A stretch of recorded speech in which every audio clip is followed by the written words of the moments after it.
마태복음 11장 12절에서 24절 말씀입니다. 세례 요한의 때부터 지금까지 천국은 침노를 당하나니 침노하는 자는 빼앗느니라. 모든 선지자와 및 율법에 예언한 것이 요한까지니 만일 너희가 즐겨받을진대 오리라 한 엘리야가 곧 이 사람이니라. 귀 있는 자는 들을지어다. 이 세대를 무엇으로 비유할꼬? 비유컨대 아이들이 장터에 앉아 제 동물을 불러 가로되 우리가 너희를 향하여 피리를 불어도 너희가 춤추지 않고 우리가 애곡하여도 너희가 가슴을 치지 아니하였다 함과 같도다. 요한이 와서 먹지도 않고 마시지도 아니하며 저희가 말하기를 귀신 들렸다 하더니 인자는 와서 먹고 마시며 말하기를 보라 먹기를 탐하고 포도주를 즐기는 사람이요 세리와 죄인의 친구로다 하니 지혜는 그 행한 일로 인하여 옳다함을 얻느니라. 예수께서 권능을 가장 많이 베푸신 고을들이 회개치 아니하므로 그때에 책망하시되 화가 있을진저 고라시나 화가 있을진저 벳세다야 너희에게서 행한 모든 권능을 두로와 시돈에서 행했더라면 저희가 벌써 베옷을 입고 제에 앉아 회개하였으리라. 내가 너에게 이르노니 심판날에 두로와 시돈이 너희보다 견디기 쉬우리라. 가버나움아 내가 하늘에까지 높아지겠느냐? 음부에까지 낮아지리라. 네게서 행한 모든 권능을 소돔에서 행했다면 그 성이 오늘날까지 있었으리라. 24절 내가 너에게 이르노니 심판날에 소돔 땅이 너희보다 견디기 쉬우리라 하니라. 아멘.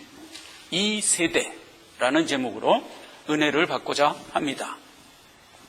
복음서를 살펴보고 있습니다. 자, 복음서는 마태, 마가, 누가, 요한 이렇게 네 복음서가 있습니다. 하나님의 하신 3년간의 행적을 있는 그대로 기록한 내용으로서 마태, 마가, 누가는 같은 관점에서 기록했다 해서 공관복음 이렇게 지칭을 합니다. 그리고 이제 요한복음은 행적 중심이라기보다는 해석 중심으로 기록됐어요. 그래서 요한복음을 그냥 네 번째 복음 이렇게 지칭을 합니다. 이 네 복음서를 우리가 이제 살펴보는데 특히 마가복음은 다른 복음서보다 15년에서 약 30년가량 먼저 기록이 되어 있어요. 주로 그 기록한 특징이 예수님의 행적을 시간순 그대로 주로 기록을 했고요.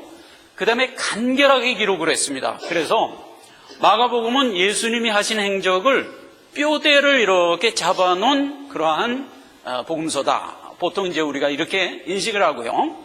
마가복음에 있는 뼈대를 따라서 복음서 전체를 우리가 살펴보는 가운데 좀 중요하다 싶은 내용이 있으면 여축 없이 마태복음이나 누가복음에 아주 자세히 기록되어 있어요. 그리고 요한복음은 이 모든 사건에 대한 영적 해석을 주로 기록을 했어요. 복음서를 살펴보는 가운데 마가복음을 기준으로 하여 다른 복음서를 넘나들면서 지금 전체 복음서를 살펴오는 중에 있습니다. 예수님은 사역을 3년간 하셨는데 지역별로 사역을 하셨어요. 그래서 맨 처음에 1년간 사역은 어디서 했냐면 유대 지방에 내려가서 1년 사역을 했습니다. 그리고 2년째 됐을 때는 갈릴리 지방에 와서 사역을 했어요. 그 다음 그림을 한번 볼까요? 요게 갈릴리 호수예요. 그렇죠? 요게 사해입니다. 그래서 갈릴리 호수에서 사해까지가 약 한 120km쯤 되는 거리예요. 이스라엘을 크게 구분하면은 여기를 유대 지역이라고 그래요. 그 다음에 갈릴리 주변 지역을 갈릴리 지방이라고 그래요. 그래서 예수님이 초기 1년을 유대 지역에 내려가서 1년 사역을 했어요. 그리고 요한이 잡혀 들어갔다는 소식을 듣고 갈릴리로 올라가서 1년간 사역을 했어요. 1차 갈릴리 사역하고 2차, 3차까지 하고 다시 유대로 내려와서 유대 사역 한 번 더 하고 그 다음에 여기 요단강 주변 요 부분을 베레아 지역이라고 그래요. 그래서 이제 베레아 지역에 가서 잠시 사역하고 마지막 예루살렘 근처에 와서 십자가 대속지기까지 한 달간 사역하고 그리고 예수님이 이제 십자가 죽으시고 승천하는 것으로 복음서가 끝나거든요. 그래서 이제 우리가 1차 유대 사역 살펴봤고 1차 갈릴리 사역 살펴봤어요. 그리고 오늘 2차 갈릴리 사역 부분으로 들어온 겁니다. 세례 요한이 잡혀갔다는 소리를 듣고 갈릴리 사역 1차를 했던 거거든요. 그런데 그 세례 요한이 감옥에서 이제 사형받을 날짜가 가까운 것을 감지하고 세례 요한이 마지막 최후 증거를 합니다. 그 마지막 증거를 어떤 방법으로 하냐면 세례 요한의 제자들을 예수님께 보냅니다. 이렇게 물어라 하고 시켜서 보내는데 어떻게 묻냐면 당신이 우리가 기다리는 메시아 맞습니까? 이렇게 물어라 이렇게 시켜요. 우리 선생님이 그러는데 당신이 오실 메시아 맞냐고 물으라던데요. 이렇게 이제 질문을 하니까 예수님이 그 질문을 듣고 대답을 뭐라 했겠어요? 맞다. 내가 너희들이 기다리던 메시아 맞다. 이렇게 대답했을 건 자명하잖아요. 그러니까 세례 요한은 의심을 해서 그렇게 물은 게 아니라 일부러 그렇게 묻게 함으로써 예수님의 입을 통하여 스스로 내가 너희가 기다리던 메시아 구세주다 라는 대답을 유도해내고 세례 요한은 이제 생을 마감합니다. 그러니까 이제 세례 요한은 예수를 증거하는 사명을 갖고 이 땅에 태어났잖아요. 그래서 태어나서 예수를 증거하는 일에 아주 충실했던 선지자 중에 하나다 이겁니다. 자, 그런데 누가복음 7장에 가면 그렇게 증거를 하게 한 이후에 예수님이 세례 요한에 대해서 정의를 합니다. 크다의 서열을 매겨줍니다. 그러니까 지금까지 있었던 수많은 선지자 보다 더 큰 게 세례 요한. 근데 그 세례 요한보다 훨씬 더 큰 게 예수를 통하여 구원 얻은 우리. 이렇게 이제 서열을 매겨준 거예요. 크다 작다가 신앙이 크냐, 우리가 구원 얻은 그 구원의 내용이 크냐라는 그런 내용의 크다가 아니라 예수 그리스도가, 즉 하나님이 우리에게 베풀어 주는 영적 은혜가 뒤로 갈수록 점점 더 크다라는 차원에서 크다 작다를 얘기했던 거예요. 예수님의 구원 사역 가운데 인도함을 받는 하나님의 권속들은 뒤로 갈수록 점점 은혜가 커진다 하는 거를 이제 정의해 줬던 거죠. 그걸 이제 지난 시간에 우리가 살펴봤던 거고, 오늘 마태복음 11장에서는 조금 시각을 달리해서 이렇게 정의를 합니다. 오늘 읽은 본문 말씀 12절, 세례 요한의 때부터 지금까지 천국은 침노를 당하느니 침노하는 자는 빼앗느니라. 이렇게 됐어요. 이 얘기, 동일한 얘기는 이제 누가복음 16장 16절에 보면 율법과 선지자는 세례 요한 때까지요, 그 이후부터는 복음을 통하여 누구나 구원의 문이 열린다. 이렇게 기록된 내용과 동일한 얘기. 자, 그래서 세례 요한을 어떻게 정의했냐면 하나님이 우리에게 베풀어 주었던 율법의 마지막 자락을 장식하는 선지자고, 이제 세례 요한을 끝으로 하여 복음의 문이 열린다. 이렇게 정의를 해주는 겁니다. 그러한 구속사의 과정 가운데 서 있는 세례 요한을 분기점으로 하여 정의를 해준 거죠. 그런 거죠. 자, 그래서 세례 요한을 마지막으로 하여 하나님의 복음의 문이 열렸어요. 그래서 누구나 이제는 하나님의 복음의 문을 통하여 구원을 향하여 나갈 수 있도록 열어놓았다. 이렇게 정의를 해주는 겁니다. 항상 하나님은 어떤 그 구속사의 내용을 설명을 할 때마다 택하여 구원 얻은 내 백성에 대한 정의를 언제나 도장을 찍으세요. 그래서 여기서도 15절을 그렇게 했어요. 귀 있는 자는 들을지어다. 하나님이 하시는 말씀은 언제든지 하나님의 택한 자는 듣도록 돼 있다 하는 얘기를 언제나 깔아주세요. 그러면서 이제 이 세대도 설명을 하십니다. 그 얘기가 이제 16절에 이렇게 돼 있어요.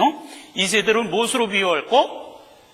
비유컨대 아이들이 장터에 앉아 제동물을 불러 가로되 우리가 너희를 향하여 피리를 불어도 춤추지 않고 애곡을 하여도 울지 않는다. 이렇게 비유를 했어요. 자, 이건 무슨 얘기예요? 무반응, 이런 뜻이에요. 그러니까 하나님이 오셔서 우리에게 어떤 사역을 하셔도 그 사역에 대하여 이 세대 사람들이 전혀 반응하지 않는다 하는 그러한 얘기를 지금 이 비유에 담아서 해준 거예요. 그러면서 한 발 더 나가서 대적한다 하는 얘기로 이어집니다. 그 얘기가 이제 18절. 요한이 와서 먹지도 않고 마시지도 아니하며 귀신 들렸다 하고, 예수가 와서 또 먹고 마시니까 먹는 걸 탐하는 자다 이렇게 표말을 하고, 죄인들과 함께 몰려다니는 페류나다. 이 세대 사람들이 보이는 특징이 뭐냐면, 하나님이 우리에게 주속사에서 주시는 은혜의 큰 두 기둥이 있어요. 하나는 구약 시절에 우리에게 생명의 말씀이라는 형태로 율법으로 주었어요. 근데 그 율법을 무시하고, 그 다음에 그 율법의 내용인 예수 그리스도가 실제로 와서 구원의 은혜를 베풀어 주신 일을 조롱하는, 즉 이 세대는 죄인인데 진리에 대하여 무반응하거나 대적하는 모습이다 하는 것으로 이 세대를 정의해주고 있습니다. 그러면서 거기서 한 번 또 도장을 찍습니다. 지혜는 그 행한 일로 인하여 옳다함을 받느니라. 징계 끝에 그래도 내 자녀는 생명 갖고 일어난다, 그래도 내 자녀는 듣는다 하는 식으로 항상 대비하여 설명해 주는 것을 우리가 간파해야 됩니다. 자, 20절에 보니까 예수께서 권능을 가장 많이 베푸신 고을들이 회개치 아니하므로 그때에 책망하시되 화 있을진저 고라시나 화 있을진저 벳세다야. 내가 네게서 행한 모든 권능을 두로와 시돈에서 행했다면 저희가 벌써 베옷을 입고 제에 앉아 회개하였으리라. 그리고 이어서 소돔과 고모라 얘기도 나갑니다. 소돔과 고모라가 옛날에 하나님이 심판을 받아 멸망을 했는데, 만약 그때 소돔과 고모라에 지금 내가 너희에게 베푼 이 은혜를 펼쳤다면 아마도 소돔과 고모라가 그때 회개했을 것이다. 이렇게 대비를 해주고 있는 겁니다. 자, 그래서 이 세대는 엄청나게 많은 하나님의 은혜를 받았음에도 불구하고 안 듣고 회개치 않고 결국은 하나님을 대적하는 죄의 모습을 여실히 보여주는 모습이다 하는 것으로 이 세대를 정의해주고 있어요. 그 다음 지도를 한번 봅시다. 아까 그 이스라엘을 확대한 겁니다. 여기 보면 저 끝에 시돈이라는 지역 있죠? 그 다음에 여기 두로라는 지역이 있어요. 요게 고대 이스라엘에서 가장 악한 지역이었어요. 특히 이 두로 지방의 왕은 엣발이라는 이제 두로 왕인데, 이 엣발이 그 이스라엘 나라의 아합 왕 시절에 아합 왕에게 자기 딸을 시집 보내요. 그래갖고 자기 딸이 가지고 있는 이방 종교를 이스라엘에게 오염시켜갖고 이스라엘 전체를 죄의 구렁텅이로 떨어뜨린 장본이네요. 그래서 이 두로와 시돈 사람들이 굉장히 악한 사람이고, 성경 에스겔서에 보면은 두로 왕 엣발을 사단의 지칭을 했어요. 그만큼 이제 두로와 시돈이 악한 지역이었어요. 예수님이 1차 갈릴리 사역을 어디서 했다고 그랬죠? 여기가 갈릴리잖아요. 근데 요 갈릴리 지역을 확대한 데가 여기예요. 자, 보세요. 지명들을 벳세다, 고라신, 가보나움, 이런 명칭을 가진 지방들이 여기 있었어요. 근데 예수님이 주로 여기서 그 구속사역의 첫 사역을 시작했던 거예요. 그래서 여기서 많은 사역을 했는데 이 사람들이 오늘 본문 말씀엔 뭐라 그랬어요? 무반응하고 오히려 세례요한과 하나님을 페류나로 대적하는 그런 조롱을 했어요. 그만큼 이 사람들이 예수님의 하신 사역을 듣고도 안 믿은 아주 악한 모습을 보였었어요. 그러니까 예수님이 지금 어떻게 대비를 하고 있냐면, 옛날에 그 악한 시돈과 두로에서 만약 내가 오늘날 이 지방에서 행한 모든 은혜를 여기서 행했더라면 이 말이에요. 그러면 아마도 이 사람들이 회개를 했을 것이다. 이렇게 대비를 해주고 있는 거예요. 그리고 이제 소돔은 어디였냐? 밑에 보면 사해가 있죠. 사해 맨 끝자락이 소돔 지방이에요. 근데 이 소돔 지방은 진작에 아브라함 시절에, 그러니까 예수님 시절로 비하면 2000년 전에 유황불 심판을 봐서 멸망된 도시죠. 지금도 이 멸망된 그 자리를 가보면 완전히 소금밭이에요. 모든 생명이 살 수가 없어요. 그런 이제 지역이 돼버렸는데, 그 소돔과 고모라 지역도 만약 이 베세다 지역, 갈릴리 지역에서 행한 은혜를 그 소돔과 고모라에서 행했더라면 아마도 소돔과 고모라가 그때 회개해서 멸망치 않았을 것이다. 예수님이 이렇게 지금 대비를 해주고 있는 겁니다. 자, 그러면 생각을 해봅시다. 2000년 전에 예수님이 한 이 세대와 오늘날 우리가 살고 있는 이 세대는 틀린가 하는 얘기예요? 아니요, 같아요. 그러니까 예수님이 그때 이 세대 하면서 규정했던 이 때가 바로 우리가 살고 있는 이 시대와 동일한 세대입니다. 왜 동일한 세대냐면 구속사적 경륜으로 따져본다면 세상을 두 세대로 나눌 수가 있어요. 하나는 율법 세대, 즉 구약 세대입니다. 그리고 또 하나는 신약 세대. 그래서 성경을 보면 신약, 구약 이렇게 돼 있어요. 그 두 세대는 공히 하나님이 우리를 어떤 방법으로 구속을 이끌어간 세대입니다. 그런데 구약 세대는 어떤 방법으로 이끌었냐면 하나님이 우리에게 주는 언약과 약속이라는 것을 말씀에 담아서 주고 그걸 율법이라 해서 율법을 통하여 믿고 나오도록 이렇게 역사에서 옛 세대를 이끌었었어요. 그런데 그 율법이 예고했던 메시아 하나님이 친히 오셔서 우리에게 구원의 길을 열어주셨어요. 그때부터 은혜를 믿고 나오는 자는 누구나 구원을 받을 수 있도록 이렇게 역사한 세대예요. 그러면 구약의 세대와 신약의 세대는 뭐가 틀리냐? 내용은 같아요. 내용은 뭐냐면 하나님을 믿지 않으면 우리에게 소망이 없다예요. 그게 내용이에요. 동일한 내용인데 어떤 면에서 틀리냐? 구약의 세대는 다만 말씀과 언약으로만 그걸 선포했어요. 언약으로만. 그런데 신약에는 그렇게 언약되고 약속됐던 예수님이 친히 와서 그 일을 했어요. 이것만 다른 거예요. 그러니까 내용은 같고 베푸신 은혜는 틀린 거예요. 이때가 더 큰 거죠. 그렇게 틀린 것뿐이에요. 그래서 구약시대의 사람들도 약속하고 언약했던 그 내용을 듣고 믿음으로 나와 구원을 얻었어요. 신약시대 사람은 그 약속되었던 내용이 실현되는 것을 통하여 믿고 나와서 구원을 얻었어요. 그러니까 은혜의 풍성함의 격은 있을지어도 그렇게 구원받고 생명 갖고 나온 그 생명에 있어서는 동일하다 이 말이에요. 생명에 있어서는 동일해요.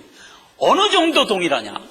우리는 아직도 생명을 믿음이라는 형태로 가지고 있어요. 그렇죠?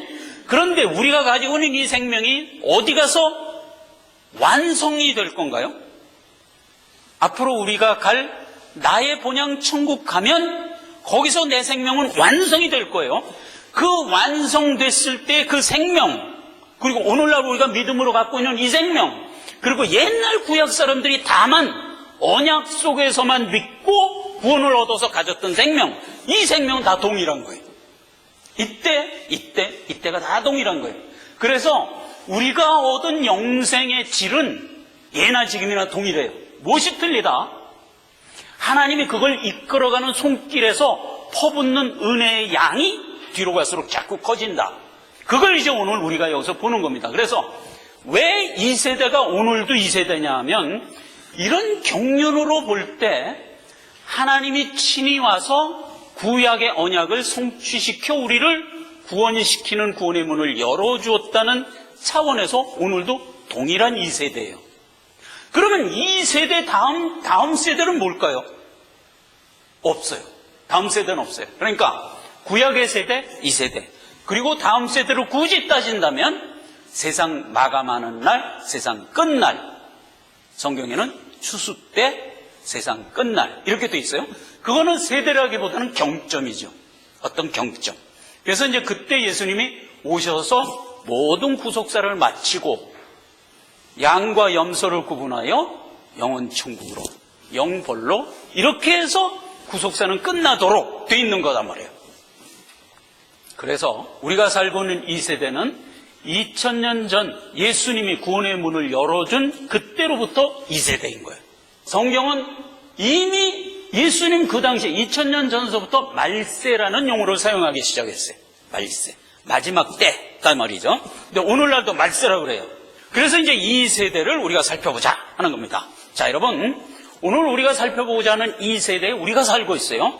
예수님이 구원의 문을 열어줬던 그 세대와 동일한 세대를 우리가 살고 있어요. 그런데 그 세대가 어떤 특징을 갖고 있는가를 우리가 알아야지. 그래서 이제 그걸 살펴보자는 겁니다. 첫째, 이 세대는 복된 때입니다. 여러분, 이 세대는 지혜가 충만하고 은혜가 충만한 때요, 기회의 때입니다. 예레미야서 9장 18절에 보면 그들로 빨리 와서 우리를 위하여 애곡하게 하여 우리의 눈에서 눈물이 떨어지게 하라, 이렇게 이제 옛날에 예레미야 선지자가 얘기했어요. 이게 무슨 얘기예요? 회개하라, 이 소리였어요. 자, 회개하라. 과연 이 세대는 하나님이 우리에게 복음의 말씀을 주면서 항상 곁들여 주는 얘기가 회개하라, 천국이 가까웠다, 이렇게 되는 얘기단 말이에요. 그 얘기예요. 자, 그래서 요한복음 5장 24절, 내가 진실로 진실로 너에게 이르노니 내 말을 듣고 또 나 보내신 이를 믿는 자는 영생을 얻었고 심판에 이르지 아니하나니 사망에서 생명으로 옮겼느니라. 이렇게 선언을 하는 때가 이 세대입니다. 그러니까 누구나 예수 그리스도가 베풀어준 대속의 은혜의 복음을 듣고 아멘하여 나온 자마다 사망에서 생명으로 옮겨진다. 즉 은혜의 때입니다. 보라, 지금은 은혜의 때요, 보라, 지금은 구원의 때로라. 바로 이러한 때에 우리가 살고 있어요. 그러므로 우리는 편만하게 펼쳐지는 하나님의 은혜를 흘려듣지 말고 아멘으로 받아서 나의 것이 되게 함으로 우리는 누구나 구원의 문으로 들어갈 수 있다 하는 얘기입니다. 자, 그래서 이 세대는 그렇게 구원받은 자들을 하나님이 차근차근 키워나가는 때입니다. 즉 정결함을 입게 하는 때입니다. 누가복음 11장 29절에 보면 이렇게 되어 있어요. 무리가 모였을 때 예수께서 말씀하시되 이 세대는 악한 세대라, 표적을 구하되 요나의 표적밖에 줄 게 없다, 이렇게 되어 있어요. 이 세대가 왜 악한 세대냐 하는 것은 꼭 이 세대이기 때문에 악한 게 아니라 아담 이후 모든 인류는 하나님께로부터 떨어져 나간다는 점에서 죄인이 됐던 거예요. 그래서 하나님을 모르고 살아가요. 그러니까 하나님을 모르고 살아가면 무엇과 상관이 없는 삶을 사냐? 하나님은 영생이기 때문에 영생과 상관없는 삶을 사는 거예요.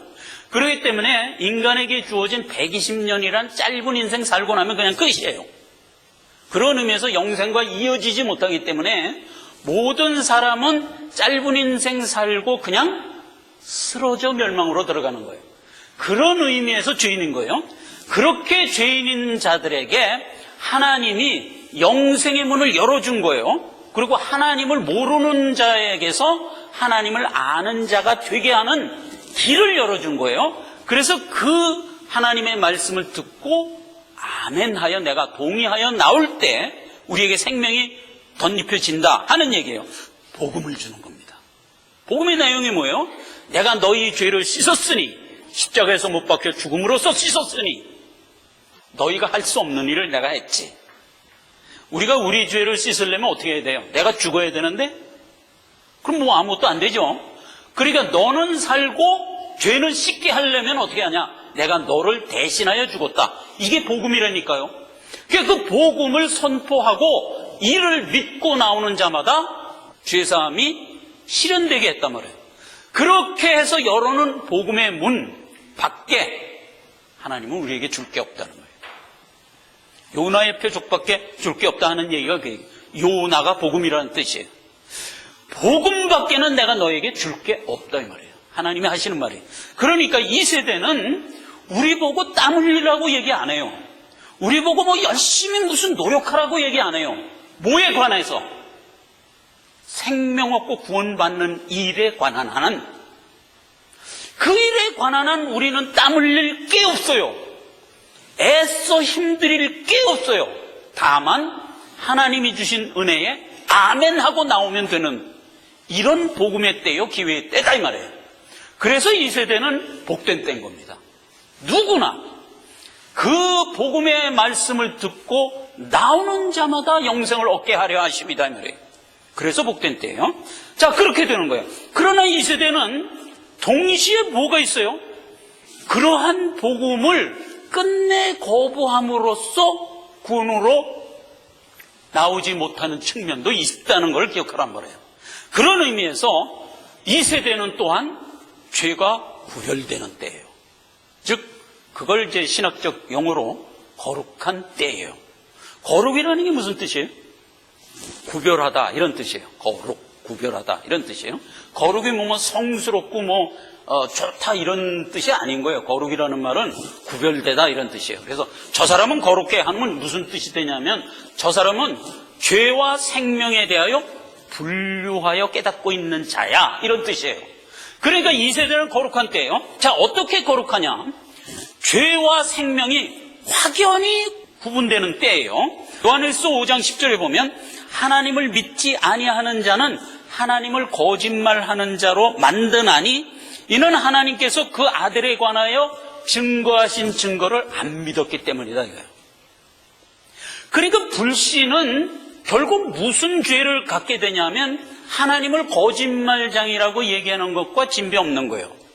왜냐하면 하나님은 지금 그 아들 예수 그리스도를 통하여 우리에게 복음의 문을 열어주었거든요. 그래서 누구나 그 복음의 문을 통하여 생명으로 나올 수 있는 길을 열어주었는데 그걸 거부한다는 것은 하나님이 하신 그 일이 거짓말이라고 하는 것과 진배 없다 이거예요.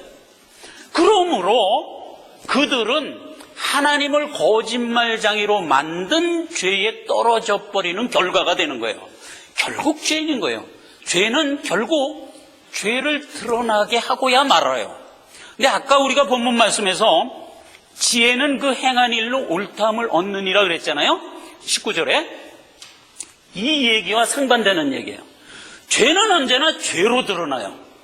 그러니까 하나님을 거짓말하는 죄로 만들든가 예수님을 무슨 조폭 모르게로 문다든가 그러니까 세례 요한을 무슨 귀신 들렸다 하든가 이런 식으로 해서 어쨌건 하나님이 하신 일을 대적하고 거부하게 만들므로써 자기의 죄를 드러나고야 말아요. 그런데 생명 가진 자는 또 어떠냐? 자기의 생명을 또한 드러내고야 말아요. 이렇게 구분된다니까요. 자, 여기서 보세요. 지혜는 그 행한 일로 인하여 옳다함을 얻느니라 그랬어요. 그런데 여기서 지혜 그러면 지혜가 예수님을 뜻하는 말이에요. 잠언서 3장에 가면 지혜는 곧 생명나무다 이랬어요. 생명나무가 예수님이잖아요. 그러니까 지혜가 생명나무고 곧 여기서 얘기하는 지혜는 생명을 얘기하는 거예요. 영생을 얘기하는 거예요. 그러면 자 보세요. 영생은 그 행한 일로 인하여 옳다함을 얻느니라 이런 얘기잖아요. 왜 영생이 그 행한 일로 영생이 드러날까? 너무나 당연한 얘기죠. 영생이라는 건 살아있다는 뜻이잖아요. 그럼 살아있는 자는 산자의 행보를 걸어요. 그러면 산자의 행보를 걷는 그 행보 하나하나가 생명을 증거하는 거잖아요. 반대로 죽은 자는 어떤 유형의 생명짓도 할 수 없어요. 어떤 유형의 생명짓도 못해요. 그런 의미에서 죽은 자는 생명을 드러내 보일 수가 없어요. 하나님께로부터 영생을 받아 산자가 된 자만이 무엇이 드러난다? 내가 구원받은 것이 드러나게 돼 있어요. 어디로? 나의 살아가는 삶의 형태로 드러나게 돼 있어요. 그 얘기를 하는 거예요.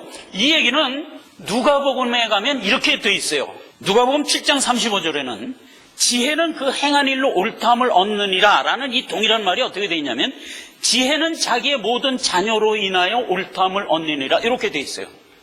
자, 그러면 보세요. 그 행한 일로 옳다함을 얻는다. 그 자녀로 옳다함을 얻는다 그랬어요. 그러면 행한 일, 자녀는 동일한 언어예요. 동일한 언어. 자, 보세요. 자녀는 나의 결과물이에요. 그래요, 안 그래요? 나의 결과물이에요. 그래서 원어에 들어가 보면 자녀라는 말이 테크논인데 그 테크논이 어디서 유래된 어휘냐 하면 테코라는 말에서 유래된 건데 테코가 뭐냐면 결과물이라는 뜻이에요. 자녀라는 말이나 행한 결과라는 말은 동의어인 거예요. 동의어. 그러니까 꼭 자녀를 그렇게 영적 해석으로만 할 게 아니라 자녀를 자녀로서 받아도 무방해요.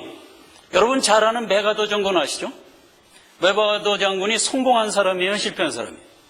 성공했어요. 그는 아주 훌륭한 명장으로서 성공했어요. 그죠?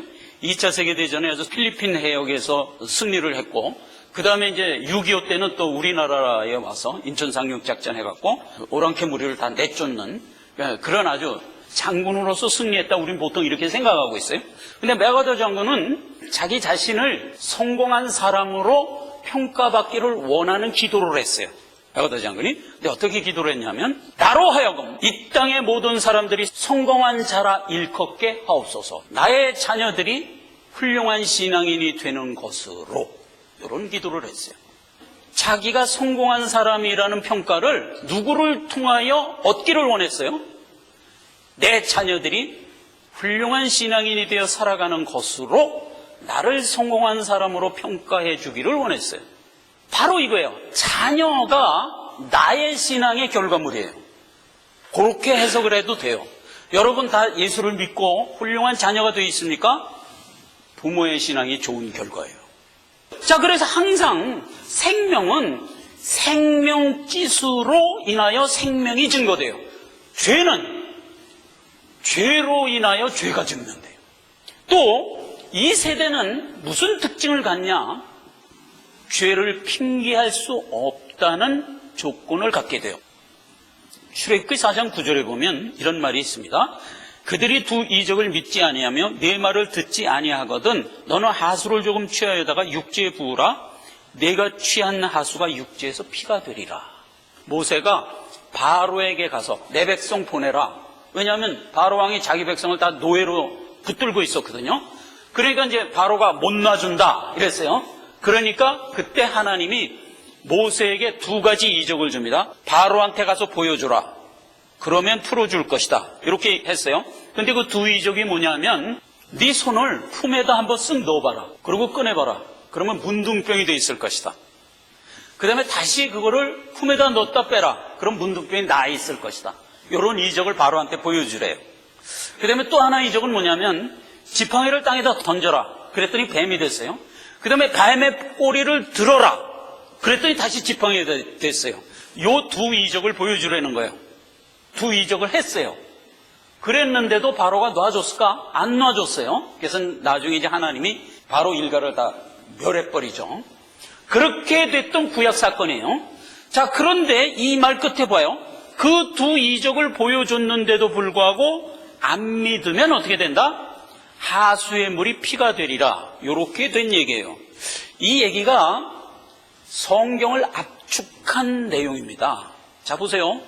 하나님이 구속사를 베푸는 이 성경의 모든 얼개를 압축하면 무슨 얘기가 되냐면, 예수님이 우리에게 와서 죄를 씻어 생명 가진 자가 되게 하는 이적을 보여줄 거예요. 그게 뭐예요? 문둥병이 낫는 거야. 뱀을 집었더니 지팡이가 되는 거야. 이거거든요. 아까 우리가 읽은 얘기 그대로 사망에서 생명으로 옮긴다고요. 뭐가? 예수님이 하신 사역이. 그러니까 예수님이 우리에게 베풀어 주신 구속사역은 언제나 죽음에서 생명으로 옮겨놓는 거예요. 그 이적을 보이면 우리는 마땅히 아멘하여 믿고 나오라는 거죠. 그런데 그걸 안 믿어. 그러면 어떻게 돼요? 피가 되리라. 이 얘기잖아요. 자, 이 동일한 얘기를 신약에 와서 읽어봅시다. 요한복음 15장 24절입니다. 내가 아무도 못한 일을 저희 중에서 하지 아니하였다면 저희가 죄 없으려니와 지금은 저희가 나와 및 내 아버지를 보았고 또 미워하였도다. 그래서 그 죄를 핑계할 수 없다. 이렇게 된 얘기예요. 예수 그리스도가 와서 십자가 대속의 은혜의 사역을 다 했어요. 다 했는데도 불구하고 저희가 안 믿었어요. 그러면 이제 안 믿은 저희는 내가 죄인이라는 것에 대한 핑계거리를 찾을 수가 없게 돼버렸다, 이 얘기예요. 예수 그리스도가 우리에게 베푼 구원의 은혜에 대하여 죄는 죄로 드러나게 돼 있어요. 이렇게 된 게 이 세대단 말이에요. 우리는 은혜로 받고 감사함으로 받아요. 그러니까 우리에게는 복이 되고 은혜가 되는 거예요. 그러나 이것을 끝까지 안 믿은 자들은 어떻게 돼요? 그들에게는 심판밖에 남는 게 없다 하는 얘기입니다. 결론입니다. 옛날에 니누에라는 악한 도성이 있었습니다. 근데 그 니누에에 요나라는 선지자를 보냈어요, 하나님이. 그랬더니 요나가 니누에 가서 복음 선포했어요. 그랬더니 니누에 사람들이 요나의 전도를 듣고 회개했어요. 그래서 니느웨 성이 멸망을 면하고 구원을 얻었어요. 그게 옛날에 있었던 요나서의 역사적인 사건이에요. 또 하나, 솔로몬 시절에 남방여왕이면 시바의 여왕을 얘기하는 겁니다. 솔로몬의 지혜로운 말을 들으려고 찾아왔어요. 지혜의 말을 듣고 돌아갔어요. 그들이 구원을 얻었다. 이렇게 이제 표현된 얘기예요. 그런데 예수님이 그 두 사건을 얘기하면서 이렇게 대비를 하고 있는 것에 우리가 주목을 해야 돼요. 니느웨 사람들은 요나라는 선지자의 말을 듣고 회개했다.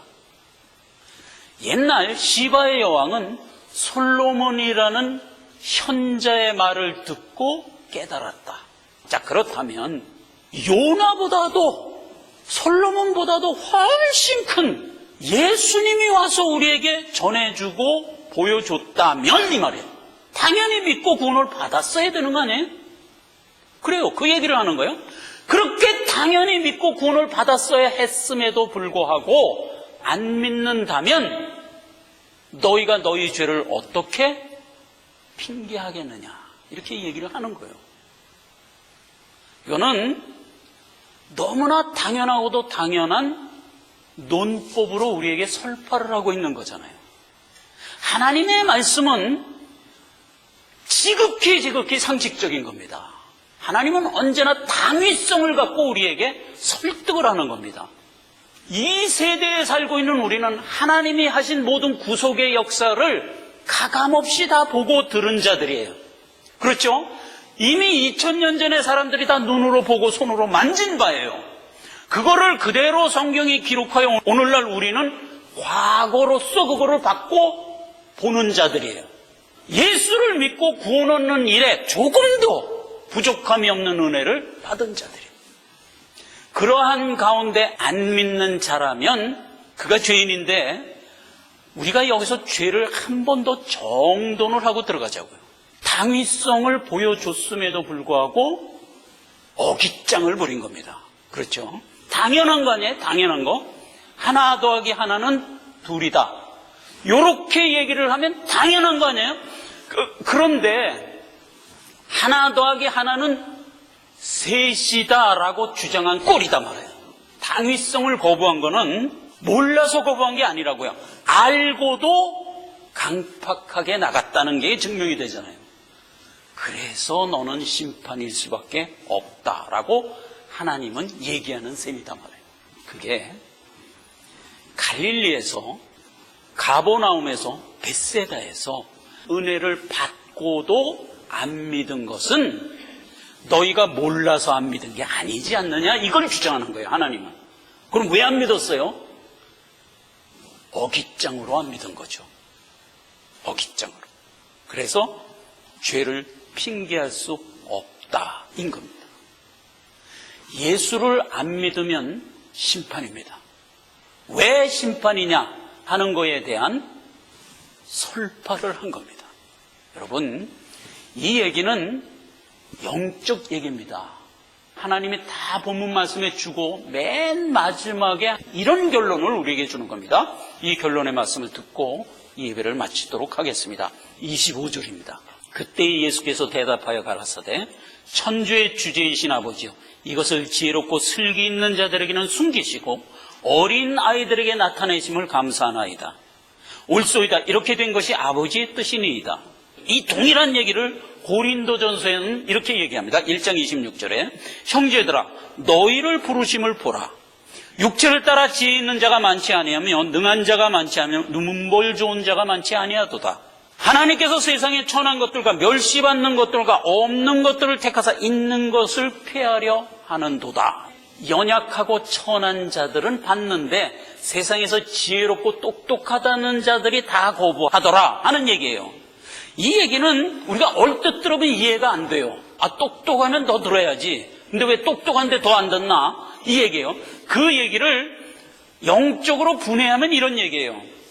야고보서 2장 5절입니다. 하나님이 세상에 대하여 가난한 자들을 택하여 믿음에 부욕해 하시고 또 자기를 사랑하는 자들에게 약속한 나라를 유업으로 주셨다 그래요.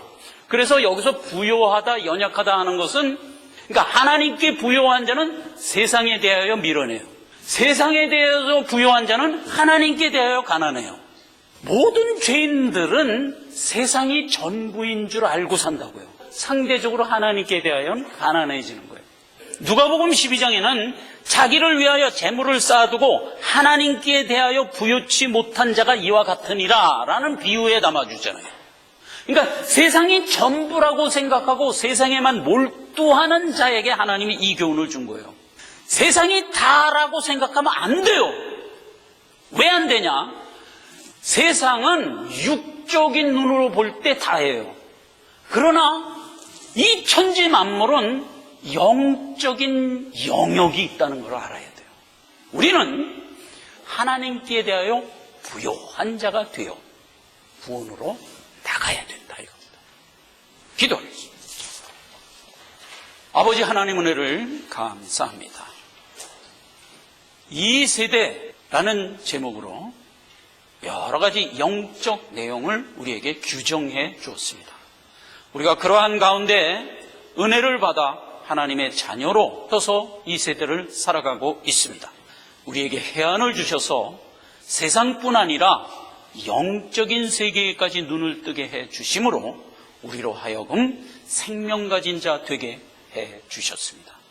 우리가 이 은혜를 받고 남은 여생을 하나님의 말씀에 의지하며 살아감으로써 영광을 하나님께 돌리게 하옵소서. 예수님의 이름으로 기도했습니다. 아멘. 자, 다 함께 일어나셔서 찬송가 부르고 예배를 마치겠습니다.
seems to